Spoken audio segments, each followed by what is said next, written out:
खुलुमबाय बेयो बड'लेण्ड इंखं टेलिभिजन दिनै 15 फेब्रुवारि 2023 बुधबारखालि सानसेनि बरादखौ नोंथांमोननि खाथियाव लाबोदों आं सदानन्द दैमारिया।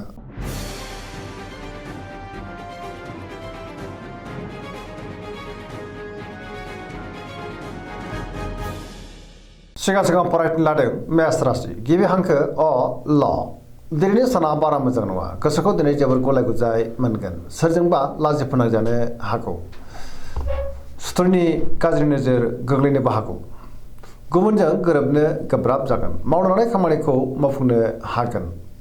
गोसोखौ दिनै जोबोर गलाय गुजाय मोनगोन।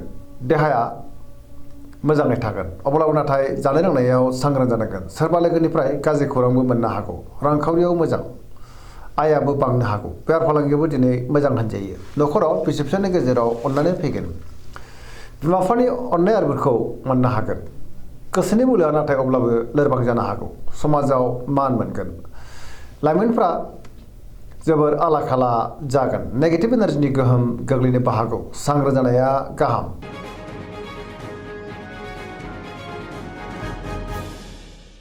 वृष राशि गिबि हांखो इ उ ब दिनैनि साना मोजां आरो गाज्रिनि गेजेरजों बाबेरलांगोन। गोसोखौ दिनै जोबोर उसुखुथु मोननो हागौ। गियाननि आंखाल जानो हागौ। गोसोनि साननायफ्रा देबार नांगोन। गोसोनि बोलोआबो लोरबां जानोबो हागौ। मावनो लानाय खामानिखौ मावफुंनो गोब्राब जागोन। माबा नङा माबा मोनसे जेंना फैनो हागौ। समाजाव मान मोननो हागोन। रांखावरियाव बारा मोजां नङा। गोबां धोन खहा जानोबो हागौ। बेफार फालांगियावबो मोजां नङा होनजायो। न'खराव बिसि फिसायनि गेजेराव अननानै फैगोन। देहाया दिनै मोजाङै थागोन। गुबुननिफ्राय हेफाजाब मोननो हागौ। गोबां खामानिखौनो मावफुंनो गोब्राब जागोन। लोगोफोरनिफ्राय अनसायनाय मोननोबो हागौ। गोसोनि साननायफ्रा नाथाय अब्लाबो देबार नांगोन। नेगेटिभ एनार्जिनि गोहोम गोग्लैगोन।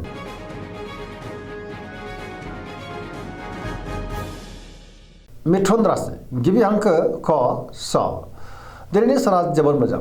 गोसोखौ दिनै जोबोर गोजोननाय मोनगोन। सोरजोंबा बाख्नाय जानो हागौ। पजिटिभ एनार्जिनि गोहोम गोग्लैगोन। मोनफ्रोमबो बिथिङावनो जाफुंसारगोन। गोसोआ दिनै जोबोर खुसि जागोन। गियाननि आंखाल जानाय नङा। गोथों आरो गोग्गो साननो रोंगोन।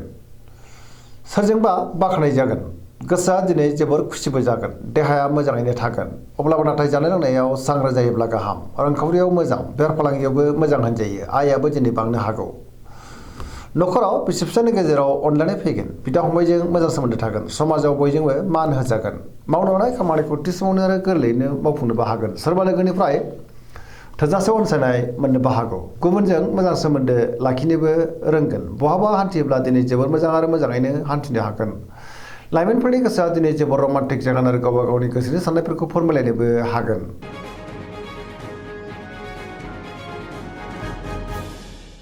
कर्कट राशि गिबि हांखो ड ह दिनैनि साना जोबोर मोजां। माबा मोनसे मोजां खौरां मोननो हागौ। पजिटिभ एनार्जिनि गोहोम गोग्लैगोन। गोसोखौ दिनै जोबोर गोजोननाय मोनगोन। बहाबा दावबायनो एबा हान्थिनो खाबु मोननो हागौ। सोरबा लोगोनिफ्राय मोजां खौरां फैनोबो हागौ।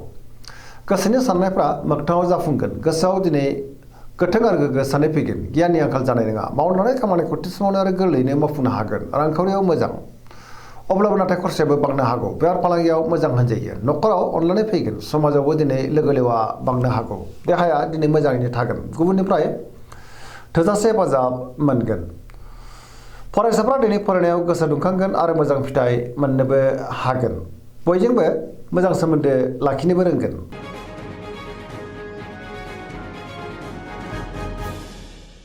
सिंह राशि गिबि हांखो म ट दिनैनि साना मोजां आरो गाज्रिनि गेजेरजों बाबेलांनो हागौ। गोसोनि साननायफ्रा देबार नांगोन। गोसोआव दिनै नेगेटिभ साननाय फैनो हागौ। मावनो लानाय खामानिखौ मावफुंनो गोब्राब जागोन। माबा नङा माबा मोनसे गोरोन्थि जालांनो हागौ। सोरबा लोगोनिफ्राय हरखाबै गाज्रि खौरांबो मोननो हागौ। गोसोआ दिनै जोबोर उसुखुथु जागोन। रांखावरियाव मोजां। अब्लाबो नाथाय खरसायाबो बांगोन। बेफार फालांगियावबो मोजां होनजायो। गोसोनि साननायखौ गुबुननो फोरमायनोबो हागोन। न'खराव दिनै बिसि फिसायनि गेजेराव अनलायनाय फैगोन। बिमा बिफानि अननाय आरिफोरखौ मोननो हागौ। बिदा फंबायजों मोजां सोमोन्दो थागोन। समाजाव मान मोनगोन। गुबुननि गोसोखौ गोरलैयैनो बोनोबो हागोन। देहाया मोजाङैनो थागोन। अब्लाबो नाथाय गोसोआ जोबोर उसुखुथुबो जानो हागौ।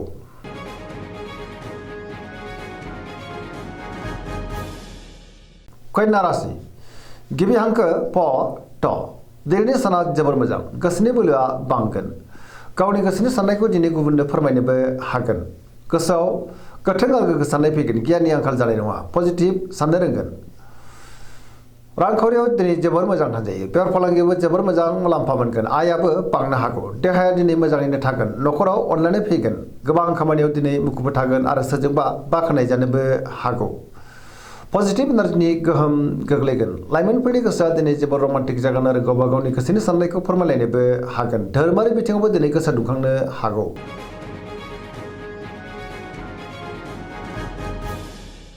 तुला राशि गिबि हांखो र ट दिनैनि साना बारा मोजां नङा गोसोखौ दिनै जोबोर गुलाय गुजाय मोनगोन गोसोनि साननाया देबार नांनो हागौ मावनो हानाय खामानिखौ मावफुंनो गोब्राब जागोन देहाया मोजाङै थागोन अब्लाबो नाथाय जानाय लोंनायाव सांग्रां जानांगोन रांखावरियाव बारा मोजां नङा नाङा फाङा खरसाया बांनो हागौ बेफार फालांगियावबो बारा मोजां नङा होनजायो न'खराव बिसि फिसायनि गेजेराव अनलायनाय फैगोन समाजाव मान मोनगोन बेफार फालांगियाव बारा मोजां नङा होनजायो गुबुननि गोसोखौ बोनो गोब्राब जागोन सोरबा लोगोनिफ्राय हेफाजाब लानांनो हागौ गोदान थांखि लानो हानाय नङा सेंग्रा सिख्लाफोरनि गोसोआ दिनै जोबोर आला खाला जागोन गोसोआव नेगेटिभ साननाय फैनोबो हागौ आरो नेगेटिभ एनार्जिनि गोहोमबो गोग्लैनो हागौ सांग्रां जानाया गाहाम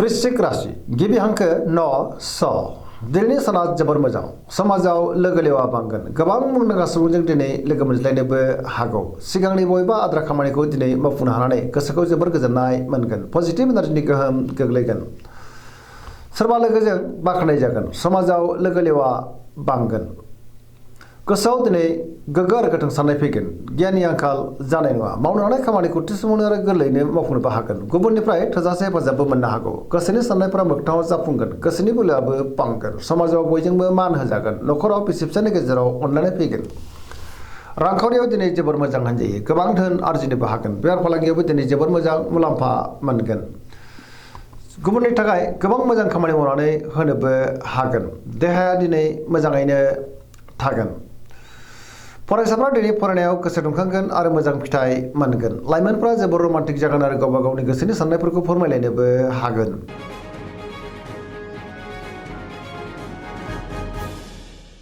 धनु राशि गिबि हांखो ध फ भ दिनैनि साना जोबोर मोजां गोसोखौ दिनै जोबोर गोजोननाय मोनगोन गोसोनि बोलोआ बांगोन मावनो हानाय खामानिखौ थि समावनो आरो गोरलैयैनो मावफुंनोबो हागोन सोरबा लोगोनिफ्राय मोजां खौरां फैनोबो हागौ गोसोनि साननायफ्रा दिनै मोगथाङाव जाफुंगोन रांखावरियाव मोजां मोननो गोनांखौ दिनै मोननोबो हागौ बेफार फालांगियाव दिनै जोबोर मोजां मुलाम्फा मोनगोन गुबुननि थाखाय गोबां मोजां खामानि मावनानै होनोबो हागोन समाजाव मान मोनगोन देहाया दिनै मोजाङैनो थागोन न'खराव अनलायनाय फैगोन बिदा फंबायनिफ्राय थोजासे हेफाजाब मोननो हागौ बहानिफ्रायबा मोजां खौरां फैनोबो हागौ लाइमोनफोरनि गोसोआ दिनै जोबोर रमान्टिक जागोन आरो गावबा गावनि गोसोनि साननायखौ फोरमायलायनोबो हागोन फरायसाफ्रा दिनै फरायनायाव गोसो दुंखांगोन आरो मोजां फिथाइ मोनगोन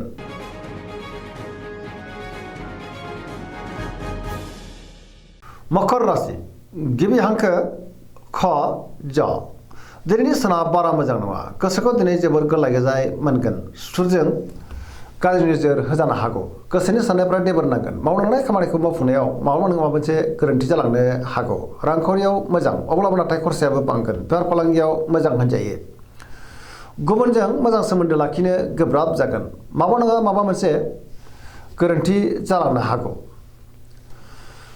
गोदान खामानियाव दिनै आखाइ होजेननो हानाय नङा न'खराव बिदा फंबायनि गेजेराव एना एनिबो फैनो हागौ गुबुनजों मोजां सोमोन्दो लाखिनो हानाय नङा गावबा गावनि गोसोनि साननायखौ फोरमायनोबो गोब्राब जागोन फरायसाफ्रा दिनै फरायनायाव गोसो दुंखांगोन आरो मोजां फिथाइ मोनगोन अब्लाबो नाथाय नेगेटिभ एनार्जिनि गोहोम गोग्लैनोबो हागौ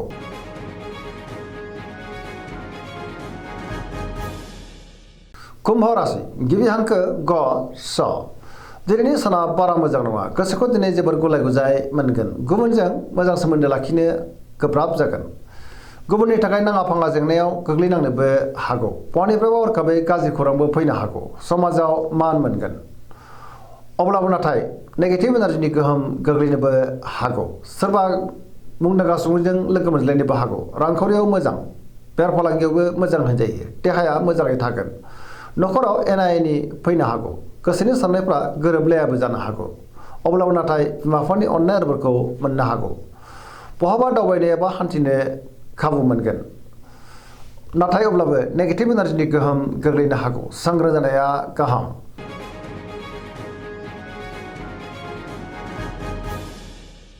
मीन राशि गिबि हांखो ड स दिनैनि साना बारा मोजां नङा गोसोखौ दिनै जोबोर गुलाय गुजाय मोनगोन गोसोनि साननाया देबर नांनो हागौ गुबुननि थाखाय नाङा फाङा जेंनायाव गोग्लैनांनोबो हागौ गोबां मुंदांखा सुबुंजों दिनै लोगो मोनलायगोन अब्लाबो नाथाय नेगेटिभ एनार्जिनि गोहोम गोग्लैगोन गोसोआव गोनो गोथो साननाय फैगोन गावनि गोसोनि साननायखौ दिनै गुबुननो फोरमायनो गोब्राब जागोन देहाया बारा मोजां थानाय नङा जानाय लोंनायाव सांग्रां जानाया गाहाम रांखावरियाव मोजां बेफार फालांगियावबो मोजां होनजायो नखराव अनलायनाय फैगोन अब्लाबो नाथाय सोरजोंबा रायखोमा जानोबो हागौ सेंग्रा सिख्लाफोरनि गोसोआ दिनै जोबोर आला खाला जागोन नेगेटिभ एनार्जिनि गोहोम गोग्लैनो हागौ फरायसाफ्रा दिनै फरायनायाव गोसो दुंखांगोन आरो मोजां फिथाइ मोननोबो हागौ। दिनैनि राशि फरायनाया एसेनोसै जोबनायाव बेखौनो खावलायो जाहाथे नोंथांमोना सानफ्रोमबो जोंनि बे बड'लेण्ड इंखं टेलिभिजनखौ नायबाय थायो आरो साबस्क्राइब खालामो लोगोसे लाइक खालामो आरो शेयार खालामो एसेनोसै गोजोन्थों।